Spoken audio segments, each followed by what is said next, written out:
She fired me in under 2 minutes, didn't even sit down. I'm Carter Bennett, 49 years old, and 15 years of my life just got packed into a cardboard box because the boss's 30-year-old daughter decided I was outdated. The irony? She had no idea what she'd just done. Let me back up to Tuesday morning, 8:45 a.m. I was at the office coffee station, refilling my thermos like I'd done every morning for the past 15 years. Old habit from my Army days, always have coffee ready, stay alert, be prepared. I was running through the final details of the Kingswell deal in my head when Madison Walsh walked into the break room. She didn't say good morning, didn't acknowledge the 3 other people there, just looked at me like I was a piece of outdated equipment she'd decided to replace. Bennett. My office. Now. Not a request. A command. At that moment, I was VP of Client Strategy at Walsh Logistics. I'd closed over 2.1 billion in deals, trained most of the department, survived 2 major acquisitions and rebuilt client relationships from scratch after each one. I had a track record that spoke for itself. None of that mattered to Madison.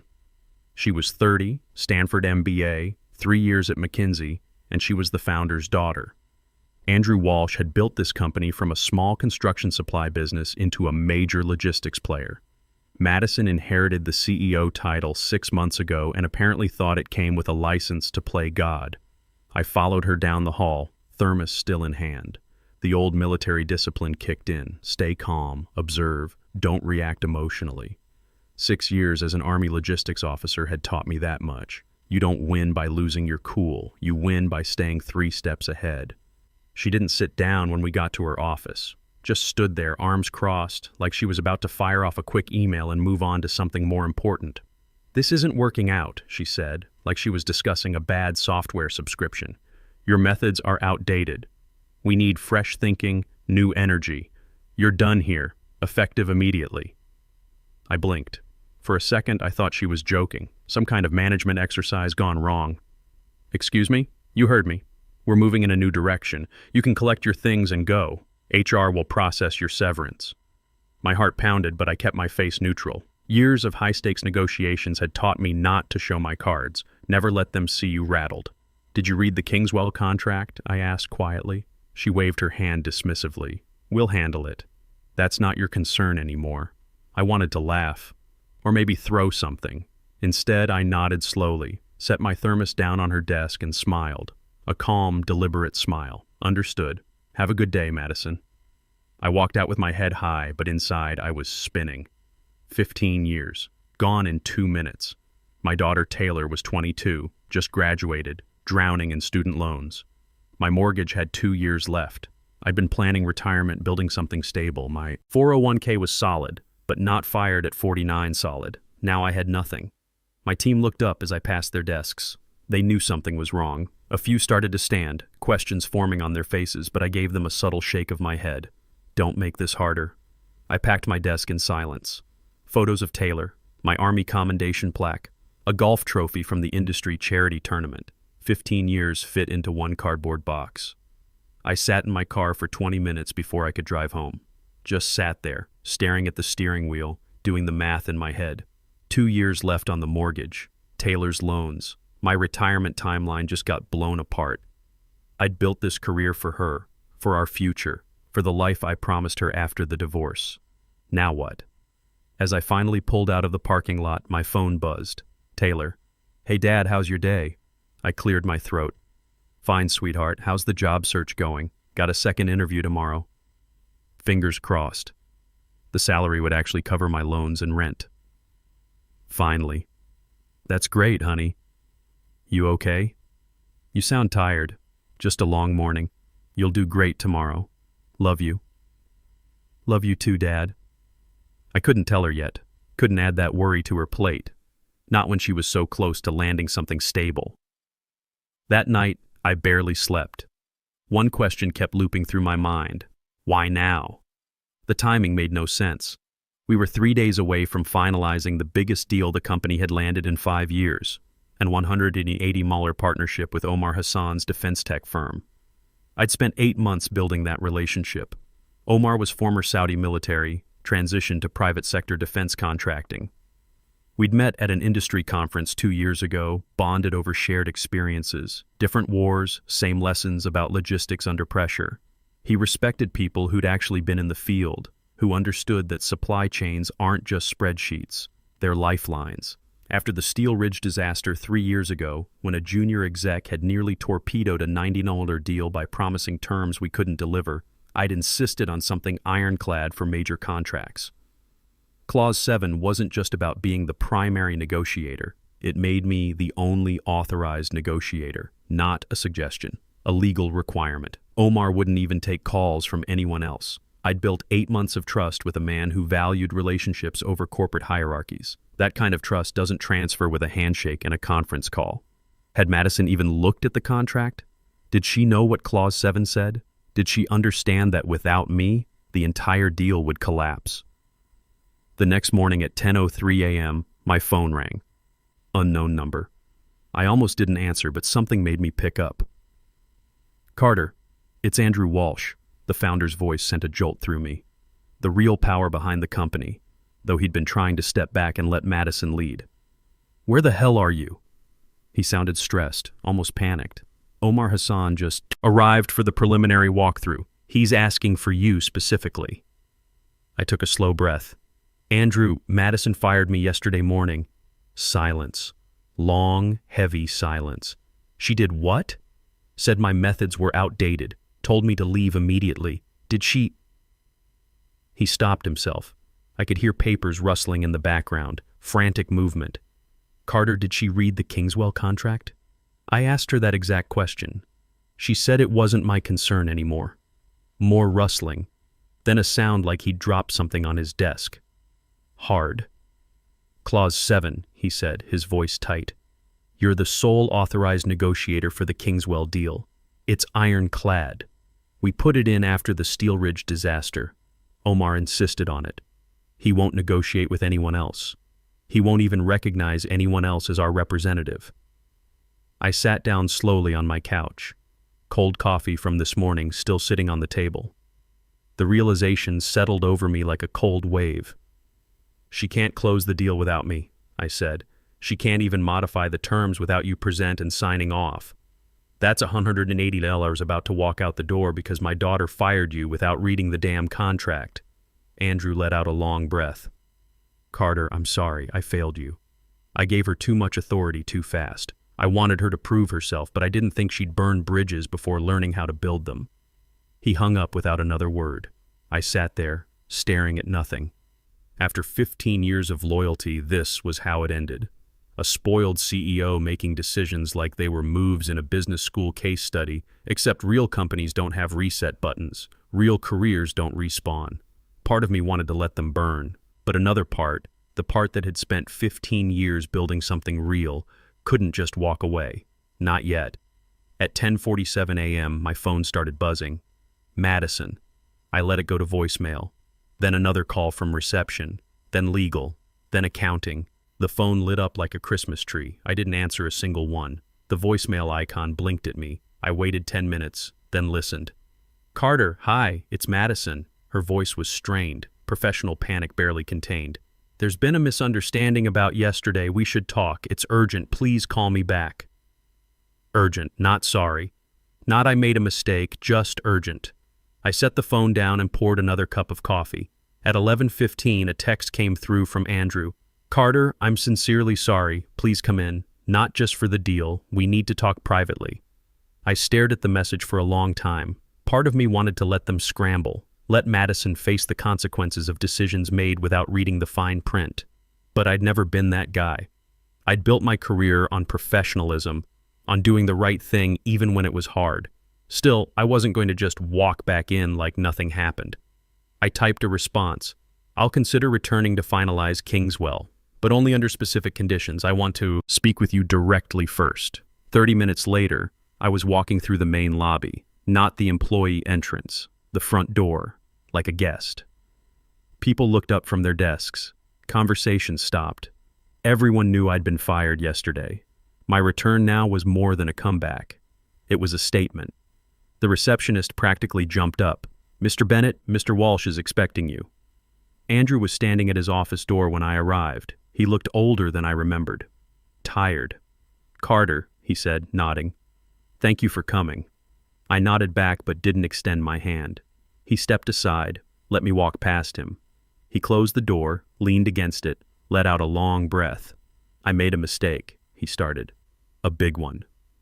I gave Madison too much authority too fast. I wanted her to prove herself, but I didn't expect her to burn bridges before learning how to build them.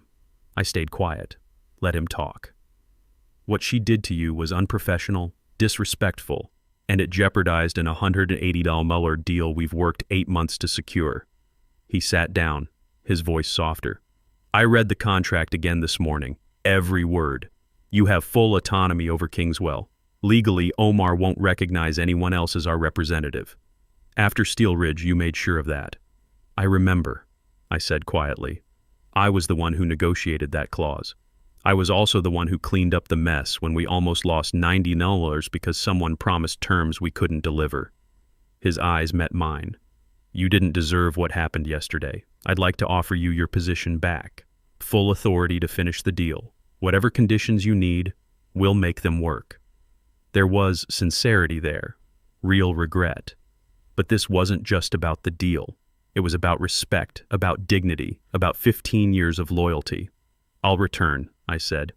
"But I want everything in writing, revised contract, clear autonomy over Kingswell, and no interference from Madison during negotiations." He nodded immediately. "Done. And one more thing," I added. "This can't happen again. Not to me. Not to anyone else. You need to decide what kind of company this is going to be." A long silence. Then he gave me a slow, thoughtful nod. "You have my word." When I stepped out of his office, I saw Madison down the hall, arms crossed, pretending to be in conversation with one of her young advisors, but her eyes locked on mine the second I appeared. I didn't flinch. I didn't look away. I walked straight past her. By 1:30 p.m., the boardroom was ready. Omar Hassan had arrived with his team. I greeted him at the door. "Carter?" His face lit up, genuine relief in his eyes. "Where were you this morning?" I told them, "I only negotiate with you." "Long story, Omar. Let's close this deal." We shook hands, and I saw Madison watching from down the hall. Her face was pale. The meeting room had been set up with all the documentation. Omar's technical team, his legal counsel, his CFO. On our side, it should have been me, Andrew, our legal team, and Madison, but Madison stayed outside, watching through the glass walls like a spectator at her own company. Omar noticed immediately. "Where is the CEO? Should we wait?" "She's observing," Andrew said carefully. "Carter leads this negotiation.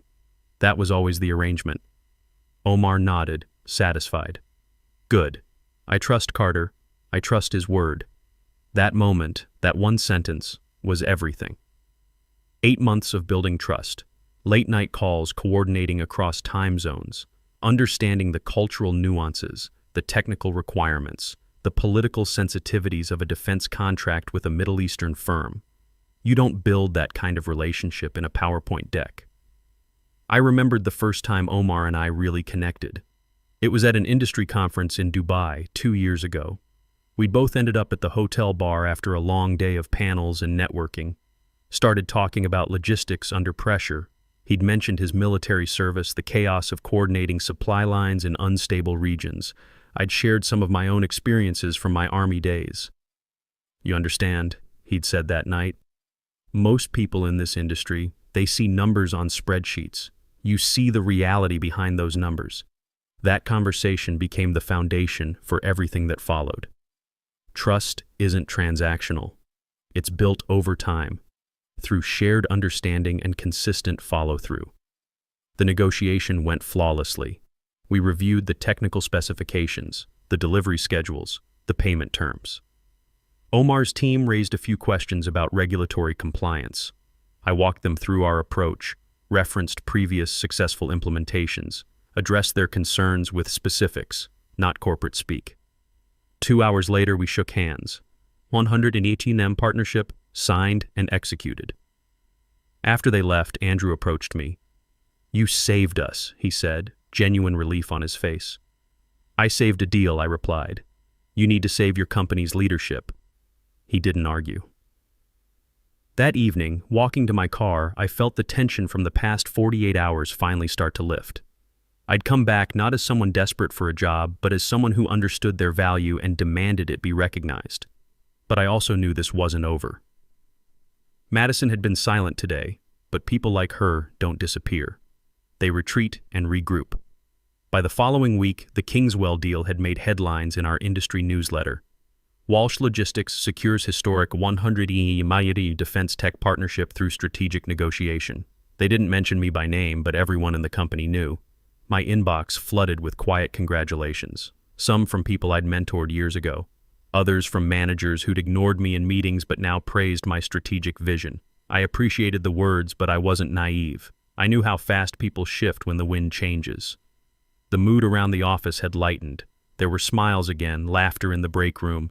Andrew had made it clear Madison was under review for high-level decisions. But I couldn't shake the feeling something was off. Small things started happening. First, my expense reimbursement for the Kingswell meeting got delayed. Standard procedure, they said, but it had never taken more than 3 days before. This time, 2 weeks. Then documents I'd submitted for approval came back unsigned. No explanation, no feedback, just sitting in limbo. Next, an email I never sent, allegedly from my account, was flagged by IT. It contained incorrect pricing information for a potential client in Germany, someone I'd been cultivating for months. The email quoted terms we'd never discussed, numbers that made no sense. Luckily, the client was someone I had a good relationship with. Klaus called me directly. "Carter, this email about pricing, this is not what we discussed, yes?" "Klaus, I didn't send that. Let me look into this and get back to you with the correct information." Okay, I trust you. But maybe check your systems. Something is not right. I reported it to IT immediately. They ran diagnostics, checked logs. No external breach, the tech said. The message originated from inside the office, from a shared workstation near the executive wing. That's when I knew. Madison wasn't trying to fire me anymore. That approach had failed spectacularly. Now she was trying something more insidious. Make me look incompetent. Plant doubts about my reliability. Slowly, subtly, until I either quit in frustration or someone else decided I was becoming a liability. Classic corporate sabotage. And I'd seen this playbook before. I started documenting everything. Every missed email, every unexplained delay, every mistake that wasn't mine. I'd learned the hard way early in my career that paper trails matter more than emotions in environments like this. I kept a private notebook. Times, dates, conversations, just in case. The Klaus incident had rattled me more than I wanted to admit.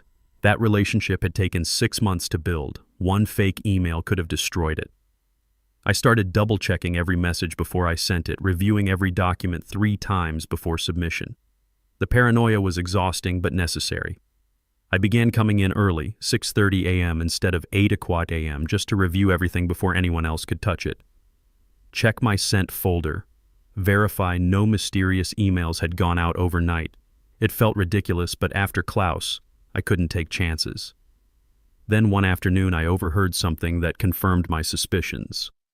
I was passing the conference room when I heard Madison's voice inside, too loud for what should have been a private discussion. "He's unstable," she said. "Since he came back, he's been erratic, aggressive. I don't think he's fit to manage high-pressure clients anymore." I stopped in my tracks. "I'm just saying," she continued, "maybe we should start thinking about succession planning for client strategy. He's clearly overextended." The Klaus situation, that email error, it's concerning. One of her young advisors spoke up. But the Kingswell deal, he pulled that off under serious pressure, and Klaus called him directly to resolve the issue. Madison scoffed. "He got lucky. We can't run a company on luck. We need systems, processes, modern approaches, not one person holding all the relationships." Translation: she didn't understand that relationships are the system. They always had been. I stood frozen for a few moments, then quietly walked away. My blood ran cold, not from fear but from the icy precision of her tactics. She was planting seeds, poisoning the well, making sure that when the next mistake happened, people would already be primed to believe I was slipping. That evening, I stayed late. The office was quiet, halls dim. I sat in the glass meeting room, staring at city lights, wondering how many more battles I'd have to fight just to keep doing my job. Then a voice broke the silence. "Still here?" I looked up. Andrew. Could ask you the same, I replied. He stepped inside, placed a folder on the table. Your revised contract. Everything we agreed on. I opened it, read through the language. It was solid. Clear autonomy over major client negotiations. Direct reporting line to him, not Madison. Severance terms that actually protected me. I've also started an internal audit, he added quietly. Too many things have been misfiled lately. Irregularities in communications. IT has flagged several incidents. I looked up sharply. He met my gaze. I'm not blind, Carter. I know Madison isn't finished. Why haven't you stopped her? I asked. Long pause. Because I needed to see how far she'd go. I needed evidence, not just suspicions. If I act on gut feeling, I'm the tyrant father who never gave his daughter a fair chance. If I act on documented proof, I'm the CEO protecting his company. He sounded tired, more like a father than a CEO in that moment. You're protecting the company, I said. He shook his head slowly. I'm trying to protect both of you, but maybe it's too late for one of you. I closed the folder. I don't need protection, Andrew. I need you to decide what kind of legacy you want to leave behind. A company or a cautionary tale. His eyes lingered on mine. Then he turned and left. The audit moved fast. Neil Foster, the lead investigator, was someone I'd mentored 8 years ago when he first joined the company. He'd been a junior analyst then, sharp but raw.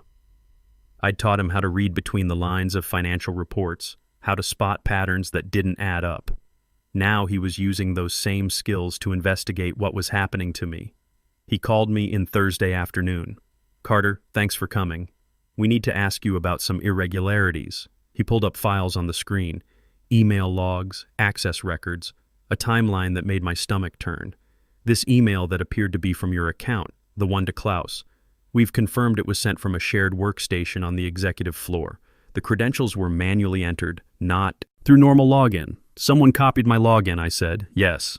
And we found others like it. 7 emails over the past 2 weeks, all from shared terminals, all containing minor errors or inappropriate information. Nothing catastrophic, but enough to plant doubt. He pulled up another screen. Spreadsheets altered. Sign-offs removed from documents. Always traced to shared machines. Always under your name. I folded my arms. This was coordinated.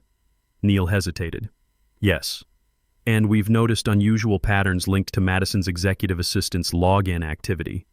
Late-night access. Workstations she normally wouldn't use. So what happens now? That's where it gets complicated. Andrew asked us to present findings directly to him. He wants the truth. All of it. No filters. I leaned forward. Then I'll be there. Neil raised his eyebrows. You're not required to attend. I will be there, I repeated. If this is going to surface, I want to look everyone in the eye. He didn't argue. That night I barely slept. I kept thinking about the others who had left quietly over the past year. Good people, talented executives in their 40s and 50s who had simply moved on without much explanation. People who had once been considered rising stars. I used to think it was just normal turnover. Now I wondered how many of them had been quietly pushed out by Madison's games. How many had faced the same pattern of small errors, planted doubts, erosion of credibility until leaving seemed easier than fighting. The executive boardroom. Friday morning, 9:00 a.m. Andrew was already there, staring out the window like a man waiting for a verdict he already knew. Neil and his audit team arrived, set up their presentation, pulled up screens full of data. Then Madison walked in, 10 minutes late, phone in hand, not a trace of concern on her face. Until she saw me. She paused at the door. He's not on the audit committee. Andrew didn't turn from the window. He's here at my request. Madison shifted uncomfortably. This is supposed to be confidential. Internal matters. Then you should have kept it that way when you used company resources to fabricate communications, I said quietly. Madison scoffed. That's ridiculous. This is exactly what I'm talking about. Paranoid accusations. Neil spoke up, his voice calm and professional. We've traced multiple unauthorized login attempts tied to your executive assistant's account, all connected to irregularities targeting Mr. Bennett's work. There's a clear timeline spanning 3 weeks. He pulled up the evidence on the screen. Login records, terminal access logs, email headers. It was all there, methodical and damning. Madison's face began to shift, her practiced confidence cracking at the edges. "You're reaching," she said, but her voice had lost its certainty. "He's just bitter about being let go. This is retaliation for me trying to modernize." I looked her in the eye. "You didn't let me go, Madison.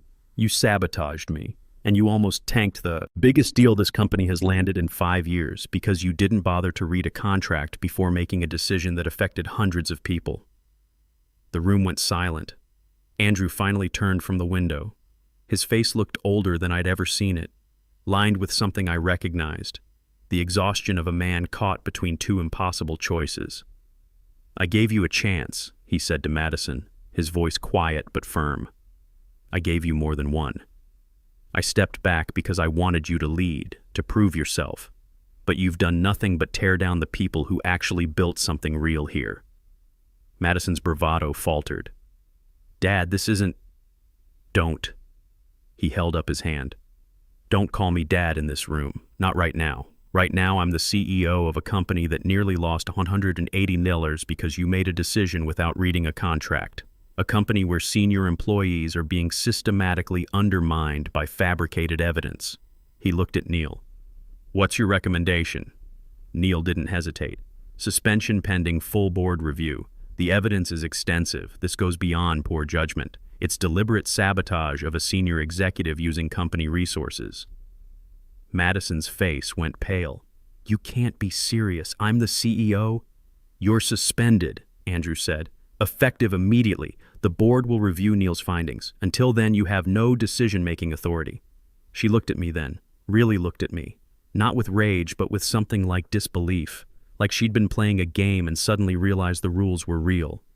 "This is his fault," she said, pointing at me. "He's turned you against me. He can't handle that the company is evolving." "Madison!" Andrew's voice cut through. "Stop. Just stop." She grabbed her phone and walked out. The door closed behind her with a soft click that somehow felt louder than a slam. The room stayed silent for a long moment. Andrew sat down heavily. "I failed her," he said, more to himself than anyone else. "As a leader, maybe as a father." I stayed quiet. This wasn't my conversation to have. "But I failed this company more if I let it continue," he added, looking at me. "Carter, I'm sorry. For all of it. You can't lead someone who refuses to grow," I said quietly. "But you can still lead the company. You still have that choice." He nodded slowly. The next 2 weeks moved fast. The board convened, reviewed the evidence. The digital trail was too extensive, too methodical to dismiss. 7 fabricated emails, 12 altered documents, access logs that showed a pattern of deliberate sabotage spanning almost a month. The official announcement came on a Tuesday. Madison Walsh was terminated for breaches of ethical conduct and misuse of company resources. No lawsuits, no press release. Just a quiet exit through the back door of corporate history. Some people whispered that Andrew had pulled strings to keep it quiet, to protect his daughter from public scandal. Maybe that was true. Maybe that was a father's last act of protection. I didn't ask, didn't need to know.